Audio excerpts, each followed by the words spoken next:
I have sat across from delegates who could count the pores on your knuckles from the far side of a room. 3 eyes will do that for a species. Stack the depth perception, stack the spectrum range, and you get a diplomat who reads a human face better than most humans do. None of the Kesh delegation ever looked twice at Percy. Not until the day it mattered. Percy rode my shoulder into the long table the way he rode it into every session. Gray feathers groomed flat, 1 foot tucked, watching the room with the mild, unbothered patience of a bird who has heard every species posture through a translation lattice, and found none of it interesting. Verlin Station kept the chamber lit soft and constant. No true day or night out here on the relay ring. Just a long window showing the planet turn under us. First speaker Ilvain did not stand for my entrance so much as endure it. 3 black eyes tracking Percy the way you'd track a stain you weren't sure would come out. The compact sends a translator, Ilvan said, and brings a decoration. Not unkind.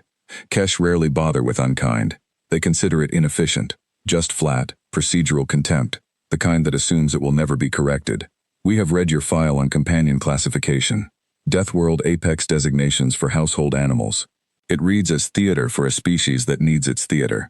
I told him what I always told delegates who said some version of that sentence, that the designation wasn't theater, that Percy had a service number and a psych evaluation longer than mine, that Earth didn't send pets to the table, it sent operators who happened to have feathers or fur.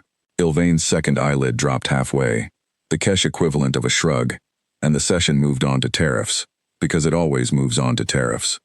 I'd had Percy 11 years by then, since a posting on a coastal research station where he'd belonged to a biologist who died mid-contract and left a bird nobody else wanted to inherit. I took him because someone had to, and because he was quiet in a way that suited me. 2 years into training him for lattice-assisted sessions, an evaluator flagged something in his listening patterns worth escalating. The kind of flag that gets a bird a service number instead of a cage. I never fully understood the paperwork. I understood that he'd sat through 400 hours of ambient recordings, from 6 different Deathworld postings, and never once needed retraining on what to ignore. He simply already knew. The gift exchange came at the midpoint, same as every round. Kesh protocol runs on ritual reciprocity. Sealed crates set at the table's center, opened in sequence. Contents inventoried aloud by a junior aide, so no one can claim insult later. Ours held preserved seed stock and a bolt of compact woven cloth.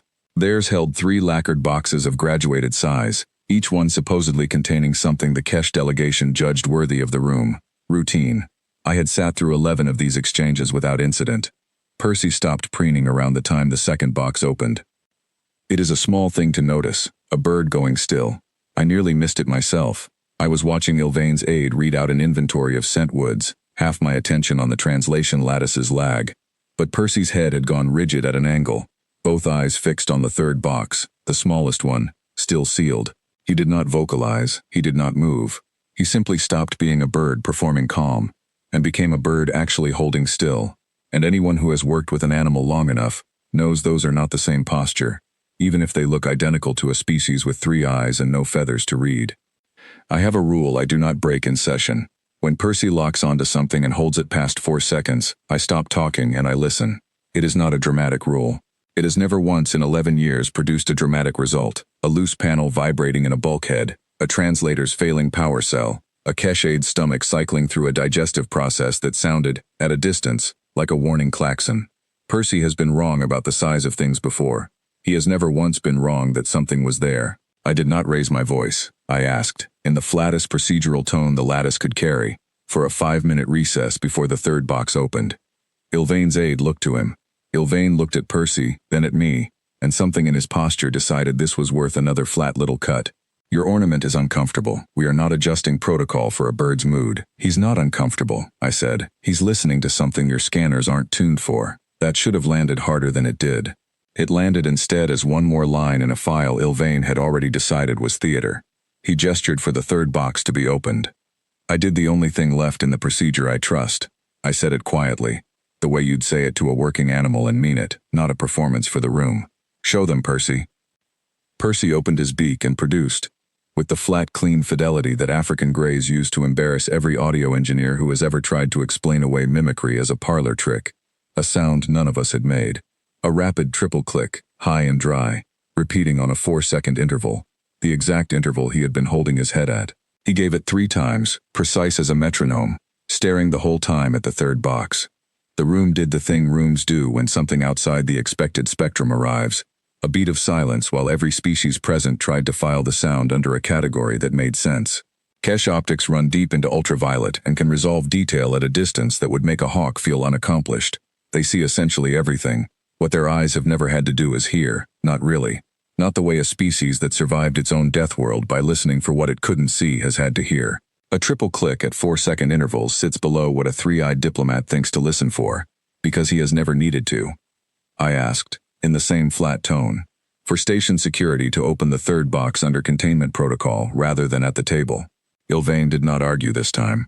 Something about hearing his own translation lattice fail to categorize a sound had done more in 4 seconds than my file ever had. They found the device 40 minutes later, in a side chamber built for exactly this kind of caution.